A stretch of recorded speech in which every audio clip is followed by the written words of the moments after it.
안녕하십니까, 구찬규 전도사입니다.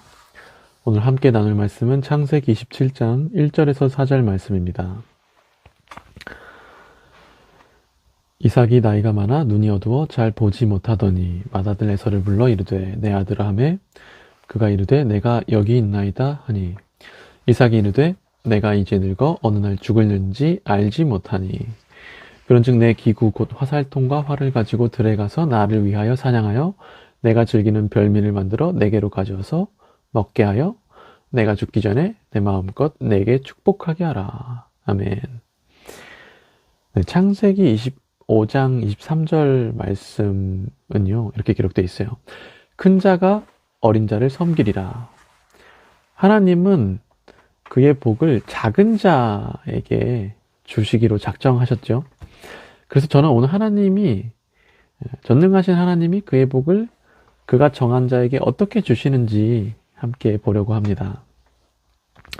먼저 이삭은 에서를 사랑했죠. 25장에 기록되길 이삭은 에서를 사랑했고 리브가는 야곱을 사랑했습니다. 그리고 오늘 말씀에서 나이가 든 이삭은 그가 죽기 전에 작은 자가 아닌 큰 자, 자기가 사랑한 에서를 불러 축복해 주겠다 말하죠. 그런데 저는 이삭이 하나님의 뜻을 모르지 않았다고 봅니다. 창세기 25장 23절 말씀을 알았어요. 분명히. 이삭이 아이 때문에 얼마나 기도한 사람입니까? 그도 아버지처럼 결혼하고 애가 없어서 20년간 아이를 못 가져서 아이를 간절히 구한 사람이고, 그렇게 구했을 때 그때 주셨던 말씀이 창세기 25장 23절 말씀이거든요. 큰 자가 어린 자를 섬기리라. 그러나 이삭은 죽을 때가 돼서 그런지 자기 마음대로 에서를 축복하려 했습니다. 자기 본능대로, 하던 대로 에서를 축복하려 했어요. 그러니까 즉 복을 가로채려 한 사람들은 이 사람들인 거죠. 하지만 하나님은 이것을 가만두지 않았어요. 하나님은 리브가와 야곱을 통해 일하셨습니다. 이걸 살펴보면요, 리브가는 일단 야곱으로 하여금 아버지를 속이게 하죠. 그리고 야곱은 어머니의 지시를 두려워합니다. 일이 잘못되어 저주받을 것을 두려워합니다. 이게 작은 일을 벌이려는 게 아니잖아요. 그런데 13절에서 리브가는 이렇게 말하죠. 내 아들아, 저주는 내게로 돌리라. 내게로 돌리리니 내 말을 따르라. 나를 믿어라. 여러분, 참 리브가의 깡이 대단하지 않습니까? 네. 그렇다면 이 리브가의 깡, 다시 말해서 리브가의 믿음은 어디서 났을까요? 바로 창세기 25장 23절, 이 약속의 말씀에서 나왔다고 믿습니다. 큰 자가 작은 자를 섬기리라. 그러니까 확신이 있지 않고서는 이렇게 말할 수가 없어요. 이렇게 행동할 수가 없습니다. 그리고 결국 야곱은 장자의 축복을 받죠. 그리고 이제 33절 말씀을 또 한번 볼게요. 제가 한번 읽어볼게요. 이삭이 심히 크게 떨며 이르되 그러면 사냥한 고기를 내게 가져온 자가 누구냐? 내가 오기 전에 내가 다 먹고 그를 위하여 축복하였은즉 그가 반드시 복을 받을 것이니라. 이삭은 야곱을 축복한 후에 이 에서의 말을 듣고 이 33절에서 크게 떨죠. 심히 크게 떨어요. 이거는 단순히 놀란 정도가 아닙니다. 진짜 이 몸이 부들부들 떨릴 정도로 두려워하고 떤 거예요. 여러분, 이삭은 이때 무슨 생각이 들었을까요? 이삭은 괘씸한 이삭을 생각하기보다 하나님을 두려워하지 않았을까요? 혹은 창세기 25장 33절 말씀이 떠오르지 않았을까요? 눈이 어두웠던 이삭은 그제서야 정신을 차리고 에서에게 현실을 이야기합니다.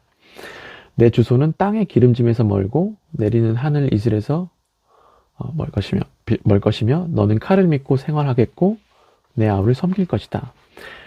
또한 그제서야 정신을 차린 이삭은 그제서야 이제 야곱을 바라보기 시작합니다. 28장을 보면 그제서야 야곱을 바라보고 진짜 축복의 말을 해주지 않습니까? 그러니까 이삭도 은혜를 입은 겁니다. 네. 그래서 말씀을 다 봤는데요. 전능하신 하나님은 이번에도 아들을 통하여, 창세기 22장처럼 아들을 통하여, 그리고 어머니까지 동원하셔서 그의 약속을 성취하십니다. 그의 복을 그가 정한 자에게 주시고 말아요. 주십니다. 사람은 그의 복을 가로챌 수 없었습니다. 그리고 좀 결과적으로 이러한 과정을 통해 이삭의 가정은 신앙이 회복되고 회복하고 성장하고 관계의 회복까지 이루어지게 됩니다. 그러니까 쉽게 말해서 이들은 뭔가에 눈이 어두워졌는데 눈이 띄어져서 결국 화평을 이루게 됩니다. 네. 네, 그리고 이제 끝으로 제가 조금 더 묵상한 것을 나누려고 하는데요. 그것은 제가 나이 들었을 때, 죽음 앞에 서 있을 때 내 모습은 어떨까입니다. 결국 오늘 말씀 보면 결국 이삭조차 눈이 어두워지고 분간을 못하잖아요. 이것을 보고 좀 생각해 봤어요. 제가 나이 들어본 적은 없지만 제가 봤을 때, 제가 나이가 들으신 분들을 봤을 때 그들이 어떻게 살아가고 있는 것 같냐면요. 그들은 아이처럼 본능에 따라, 그리고 영을 따라, 그러니까 자기 몸에 새겨진 영을 따라 움직이고 사는 것 같습니다. 제가 보기에 그들은 계산하거나 생각하고 움직이지 않습니다. 오늘 말씀의 이삭도 이성적이지 못했죠. 그가 조금만 더 젊었더라면, 이성적이었다면 하나님께 기도하고 움직였겠죠. 그러니까 이렇게 조급하게 에서한테 축복하려 하지는 않았을 것 같아요. 그러니까 그러나 죽을 때가 되니까 이 본능이 나오지 않습니까? 그래서 저는 오늘 말씀에서 참 인간의 연약함이 나오는 것 같고요. 그와 동시에 하나님의 은혜가 참 돋보이는 것 같습니다. 네, 그래서 제 묵상의 결론은요. 결국에는 우리가 젊었을 때 기도를 많이 해야 되는 것 같습니다.